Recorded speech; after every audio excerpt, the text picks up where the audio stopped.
with the release of the first episode of the Doctor Who 60th anniversary, The Star Beast, I decided that instead of doing the usual video, which will be coming out Friday or Saturday, which will be the Yuri character breakdown, I think I've decided. Um, I'll be talking about what Doctor Who means to me, um, because I can, as for fun.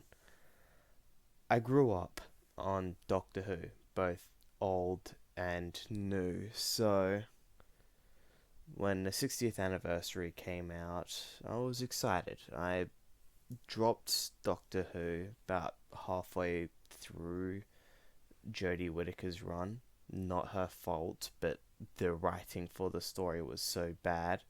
I mean, that Rosa Parks episode was pure cringe, and like anyone who I know who's heard of it hates it. And I grew up on both new and old Doctor Who because my folks were fans of old Doctor Who. So when they announced David Tennant was coming back, at least for the 60th anniversary, I was like, yeah, sign me up. I finished all of the 13th Doctor's runs, and it wasn't the worst, it wasn't the best. The cast was okay, the stories all sucked, unfortunately. But after watching The Star Beast, I realized that I wanted to talk about what it meant for me. Not The Star Beast, I'll be doing the whole 60th anniversary stuff when it's all done. So, like, maybe 12th of December, if I have the script ready by then. Growing up, I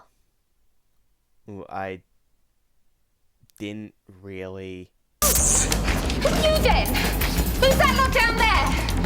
I said, who are they? They're made of plastic, living plastic creatures. And they're being controlled by a relay device and they're... Just didn't have the social skills. So, watching Doctor Who, I started.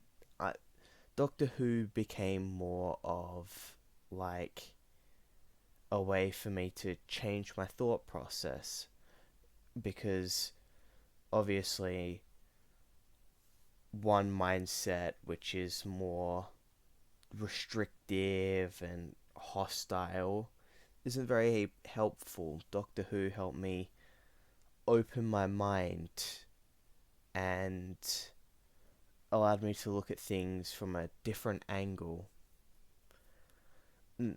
Running from your problems is not good, and when New Doctor Who started, I really loved Christopher Eccleston and David Tennant's Doctor, who was a survivor of war.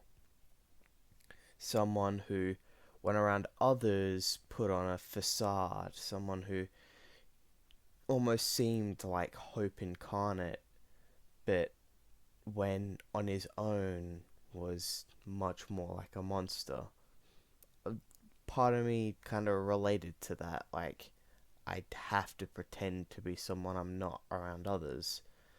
So, seeing this manifestation of rage put aside his fear and his anger to help others was really powerful to me.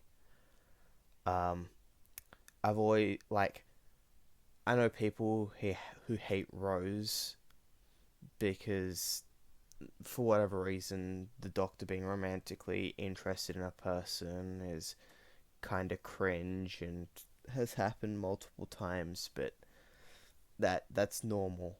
You have to spice up your show somehow. But what I liked was that Rose accepted that hatred of the Doctor.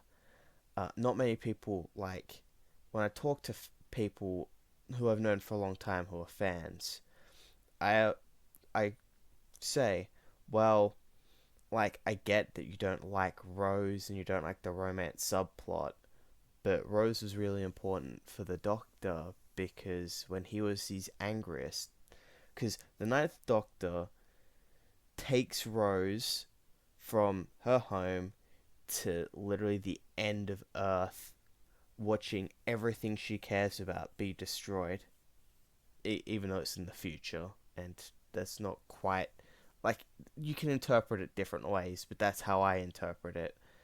It was his anger, and he didn't know how he could accept who he was after the atrocities he committed in the Time War.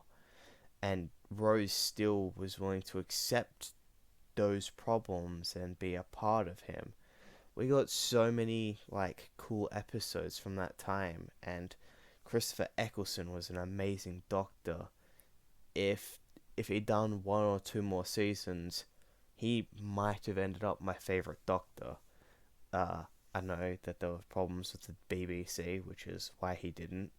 And David Tennant is a great Doctor, and that's why he's my favorite. But those two worked really well, and they told the story of a man who was so trapped in himself, who was scarred. And I could kind of relate to it, not obviously on the scale of I just committed the genocide of my own people, but this hatred of, for me, there were a couple of reasons. I'm not going to get into it, but I had some personal issues. But that's just one aspect. Obviously, I had grown up on all the Doctors, and the idea of using your mind, or even that the you that you are today is not the same person as you were yesterday. I know the Doctor is more physical of that. When he dies, he regenerates and turns into a different actor who is in turn a different person. But your skills, what you're good at and what you're bad at, sometimes they change as you grow and develop as a person. Even your hobbies and what you enjoy can change. And I just really enjoyed that. It made me realize that who I am now isn't who I have to be. And while Doctor Who was not the massive life-changing event that I needed a little later on, it helped me change my view set. I started to more embrace using intelligence instead of trying to brute force things in a way. You don't have to take that as like physical brute force. There are other ways of brute force, socially brute forcing, trying to force things your way. But my mindset did change a little. I was a kid, so obviously that was more an influence, not the life-changing canonical event I needed. I would get that much, much later. But I think what helped me embrace that life-changing event was Doctor Who. Embracing change has always been a part of Doctor Who, and especially like when you see the behind the scenes, especially for like the first couple of seasons, closeted gay people, I think it was the first female director in the BBC for the first season of Doctor Who, so always been kind of progressive, and I don't know, part of me kind of stuck to that, being willing to change and accept things that were different. Anyway, this has been more of a haha funny kind of get this off my chest. I haven't even like been kind of specific. I've just been going, yeah, my mind changed and I could accept more.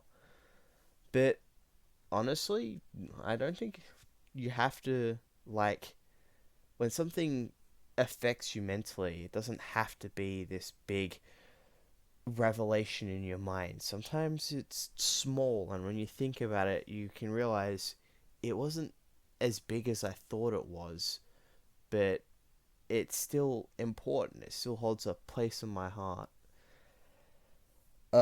Also, I really like Unit. Like, I know they lose all the time, but the fact that the soldiers there, like, they know that most of the time what they're up against is so far above them that they're probably gonna die, and they have to hope that the doctor pulls up to save them.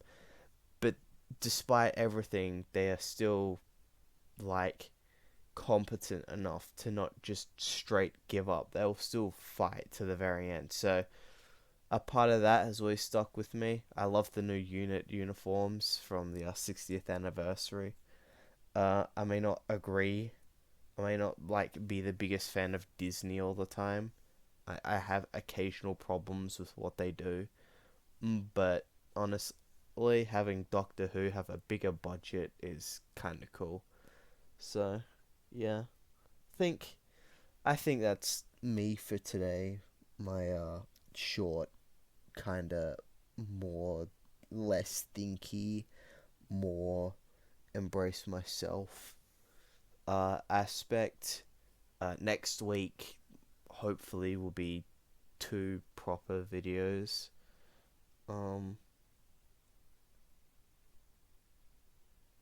I still have my site. I still have the big project that I'm working on, but yeah, next week will be a part of that. But it looks like that project is being pushed back even longer because of other financial events. So yeah, that's going to be a fun one. Anyway, thank you all so much for watching. I hope you like, comment, subscribe, tell me how you feel. And if you have like a series that changed you, or maybe even helped shape your current thought process, put it down in the comments. And I hope to see you all in the next one. Oh, and no, my channel is not named after Doctor Who. It is something completely different.